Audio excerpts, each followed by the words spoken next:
আজকে আপনাদেরকে একটা গুরুত্বপূর্ণ তথ্য দেব বলে আপনাদের সামনে এসেছি। তথ্যটি হচ্ছে, অনেক সময় দেখা যায় আপনার যে একাডেমিক সার্টিফিকেট, সেই একাডেমিক সার্টিফিকেটের সাথে আপনার বাবার জাতীয় পরিচয়পত্রের সাথে মিলে না, দুইটার সাথে গরমিল দেখা যায়। আপনার বাবার জাতীয় পরিচয়পত্রে ধরুন মোহাম্মদ রহিম খান, আপনার বাবার জাতীয় পরিচয়পত্রে রয়েছে মোহাম্মদ রহিম খান, আর আপনার যে সার্টিফিকেট, এডুকেশনাল সার্টিফিকেট, সেখানে আছে মোহাম্মদ রহিম খান নেই।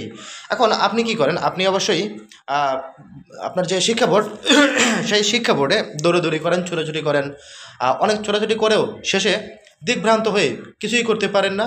সব শেষে আপনি হয়তো হাল ছেড়েই দেন যে আপনার এই বাবার নামের সাথে আপনার জাতীয় পরিচয়পত্রের সাথে আপনার যে সার্টিফিকেটের সাথে মিলাতেই পারছেন না কোনোভাবে। আসলে এটা খুবই সহজ এবং সম্ভব একটি প্রক্রিয়া রয়েছে, যে প্রক্রিয়ায় গেলে পরে আপনি খুব সহজেই আপনার জাতীয় পরিচয়পত্রে, আপনার বাবার জাতীয় পরিচয়পত্রের সাথে আপনার এডুকেশনাল সার্টিফিকেটের সাথে মিলিয়ে নিতে পারবেন।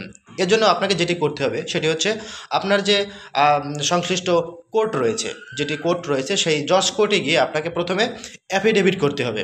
সেই অ্যাফিডেভিটের যে বেসটা হবে আপনার এডুকেশনাল সার্টিফিকেট, আপনার যে মোহাম্মদ রহিম, এই মোহাম্মদ রহিম অনুযায়ী আপনার বাবার জাতীয় পরিচয়পত্র হবে।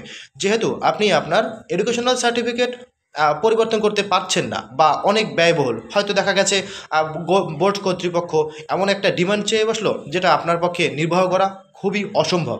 সুতরাং আপনাকে এই পথেই আসতে হবে, যেটি আপনার বেস হবে আপনার সার্টিফিকেট, এবং সেই সার্টিফিকেটের বেস অনুযায়ী আপনার বাবার জাতীয় পরিচয়পত্র সংশোধন করে নিতে পারবেন। এরপরে আপনার বাবার সার্টিফিকেট অনুযায়ী আপনি আপনার জাতীয় পরিচয়পত্র, জন্ম নিবন্ধন, যেখানে যা কিছু আছে আপনি সব কিছুই করে নিতে পারবেন খুবই সহজে। ধন্যবাদ।